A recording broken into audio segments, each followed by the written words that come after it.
الراجل اللي قتل المراه ديالو في ليطوكس. كيف ما سمعتوا العشرات، القصه ديالنا ديال اليوم هي قصه حقيقيه واقعيه 100%، كتبين التضحيه اللي كدير المراه المغربيه باش تحافظ على العائله ديالها، ولكن من سوء حظها كطيح في راجل زهواني وسكايري كيتعدى عليها وكيدي لها رزقها. في نهايه المطاف كيقتلها بابشع طريقه، كيقتلها في ليطوكس. وعباد الله قتلها في ليطوكس. خليكم معنا باش تعرفوا واش واقع. نبداو على بركه الله. حسن 45 سنه، سكايري وزهواني، كيموت على شي حاجه سميتها النساء، وفي نفس الوقت كيموت على شي حاجه سميتها الفلوس والماده. هاد حسن كيقصد العيالات اللي لاباس عليهم ومسك عليهم الله وعطيهم الله حقهم مززين، كيقصدهم بواحد الوجه ديال المعقول، كيخليهم حتى كيولفوه وكيدخل من الباب الكبير.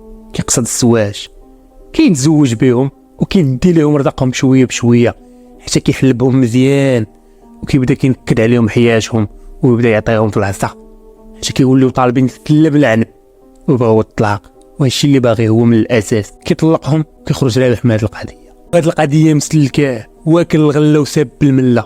حسن مزوج ومطلق 4 ديال المرات، ولكن الضحيه ديالنا ديال اليوم فتيحه، بنت تاجر كبير في الدار البيضاء. ما تبعها وخلى لها هي وخوتها 3 ديال البازارات، بازار ينطح بازار. فتيحه عندها 40 سنه، خوتها كاملين مزوجين، بوحده اللي بقات بلا زواج غتموت على شي حاجه سميتها الزواج. وهذا الشيء بالضبط اللي كيقلب عليه حسن، الفلوس والزواج. حسن غادي يولي يتبع فتيحه ويعمر البلايص اللي كتكون فيهم. مع الوقت غادي يتعرف عليها، وكلام كيجيب كلام غادي يرتاحوا لبعضياتهم، وبواحد السرعه خياليه يلقاو راسهم فوق العماريه. مع فتيحه محروقه على الزواج وحسن محروق على الفلوس. فتيحه على نيتها باغي تستر ودير دار وليدات، وحسن كتبان له دجاجه بكامونها غيعمر بها الكونت ديالو في البنكه. دوز مده على الزواج ديال حسن من فتيحه، وايام الباكور اللي كيعطيها حسن قربات تسالي. فتيحه باغا تولد باي طريقه، ما خلاش ما دارت باش تولد، ومع السن ديالها كبير صعيب عليها باش تولد. حسن عرف هادشي مزيان وما كيفكرش بتاتا في الولاد، كيفكر في حاجه وحده هي الفلوس. فتيحه كتمشي عند الاطباء وكدير محاولات باش تولد، ولكن حسن عيبدا يبين لها الوجه الحقيقي ديالو وغيولي يصلخها مره. فتيحه ما فهمش والو، السيد من المعقول والحب والغرام حتى ولا في الضرب. هادشي ما دخلش ليها لعقلها، واخا هكاك صبرات. قالت انا ما يمكنش ليا نطلق، انا وصلت واحد السن خصني نولد، خصني نكون عائله، خصني نشوف ولادي حدايا. وحسن عام زايد فيه. فتيحه كيجيو عند خوتها كيشوفوا التعامل ديال حسن معها، كيقولوا لها كيفاش تتزوج بهاد الحيوان. كتقول لهم انا صابره، ما يمكنش ليا نفرتك العائله ديالي، انا باغا ندير وليدات، وصلت واحد السن ما يمكنش ليا نرجع للور. بقاو على هاد الحال. فتيحه كتقلب على حلول باش تولد، وحسن كيجي سكران وكيطلقها. حسن شاف القضيه حماضت، الخطه ديالو ما مشاش كيف ما هي. هو عام زايد كيضربها والسيده جالسه كتصبر، ما خصهاش تصبر نورمالمون.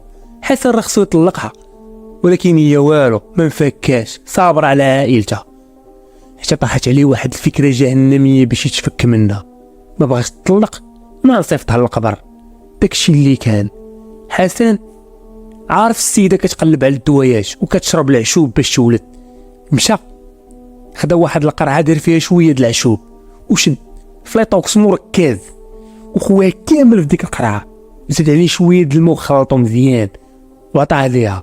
قال ليها هاكي هاد الدواء هذا، هاد الاعشاب راه خديتهم من عند واحد الطبيب معروف، عشاب خطير، قدي الغرض ان شاء الله غادي تولدي. السيده بغى يضرب داكشي، داز نص ساعه كشاكش خرجوا ليها من فمها، دار راسو ما فهم والو، داه المستعجلات. الاطباء حاولوا يعتقوها ولكن فات الفوت، فتيحه ماتت. التقرير ديال الطب الشرعي كيقول بلي لقاو كميه كبيره من الماده سامه في الجسم ديالها، اي انها ماتت مقتوله متسمه.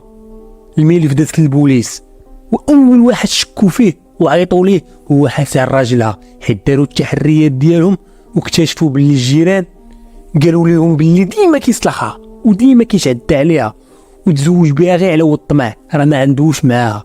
واللي يزيد اكد هذا الشيء هما خوت فتيحه قدموا شكايه كيتهموا فيها حسن باللي هو اللي قتل لهم اختهم وسممها. ولكن بطبيعه الحال حسن غادي ينكر، قال لهم انا ما عندي حتى شي علاقه بهذا الشيء. السيده كتشرب العشوب باغا تولد 100% شي وحده من دوك العشوب اللي كتشرب هي اللي وصلت لهاد الحاله. انا كنبغي مرتي بزاف ما يمكنش ليا نقتلها. وهنا غادي يتدخل الطبيب اللي تكلف بالتقرير الطبي وغادي يقول لهم باللي الماده اللي سمات فاتحه هي فليتوكس. شي واحد دار ليها فليتوكس في الماكله وتعمد يقتلها. هنا البوليس غادي يزيروا حسن وغيديروا التحريات ديالهم في الدار وغيلقاو البصمات ديالو في فليتوكس. غيزيروه مزيان حتى غادي يعترف، يعاود لهم القصه والهدف اللي خلاه يتزوج فاتحه والخطه اللي ما مشاش ليه كيف ما بغا حتى زقات لها بطريقه بشعه.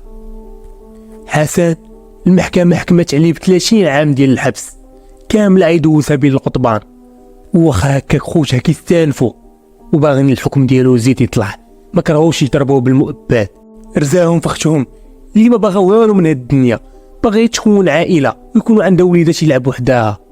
حتى صدقات مخشيه على التراب قبل ما تشوف الحلم ديالها كيتحقق. فاجعه اللي كتمثل المراه المغربيه اللي كتضحي باش تحافظ على العائله ديالها وكتصبر على التعنيف الزوجي وبزاف د الحوايج. هاد القوس نسدوه هنايا. وصلنا للنهايه ديال القصه.